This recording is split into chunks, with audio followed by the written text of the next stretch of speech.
ಯೇಸುಕ್ರಿಸ್ತನು ಹುಟ್ಟಿದ, ಹೌದು, ಅದರಿಂದ ನಮಗೇನು ಎಂಬುವ ಪ್ರಶ್ನೆ ನಿಮ್ಮನ್ನ ಕಾಡ್ತಾ ಇರಬಹುದು. ಯೇಸುಕ್ರಿಸ್ತನು ಯಾಕೆ ಈ ಲೋಕಕ್ಕೆ ಬಂದನು ಎಂಬುದಾಗಿ 1 ತಿಮೋತಿ 1ನೇ ಅಧ್ಯಾಯ 15ನೇ ವಚನ ಹೇಳುತ್ತದೆ ಗೊತ್ತಾ? ಯೇಸು ಕ್ರಿಸ್ತನು ಪಾಪಿಗಳನ್ನ ರಕ್ಷಿಸುವುದಕ್ಕಾಗಿ ಈ ಲೋಕಕ್ಕೆ ಬಂದನು. ಪಾಪಿಗಳಿಗೋಸ್ಕರ ಈ ಲೋಕಕ್ಕೆ ಆತನು ಬಂದನು. ಪ್ರಿಯರೇ, ಇಬ್ರಿಯರಿಗೆ ಬರೆದಂತ ಪತ್ರಿಕೆ 2ನೇ ಅಧ್ಯಾಯ 14ನೇ ವಚನ ಹೇಳ್ತದೆ, ಮಕ್ಕಳು ರಕ್ತ ಮಾಂಸಧಾರಿಗಳಾದದ್ದರಿಂದ ಆತನು ಅವರಂತೆ ರಕ್ತ ಮಾಂಸಧಾರಿಯಾದನು. ಮರಣದ ದೆಸೆಯಿಂದ,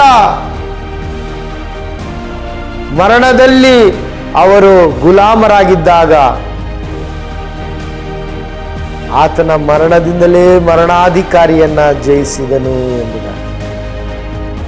ಬೇರೆ ಯೇಸು ಕ್ರಿಸ್ತನು ಮರಣವನ್ನ ಜಯಿಸಲಿಕ್ಕೆ ಬಂದಂತಾಗುತ್ತೆ.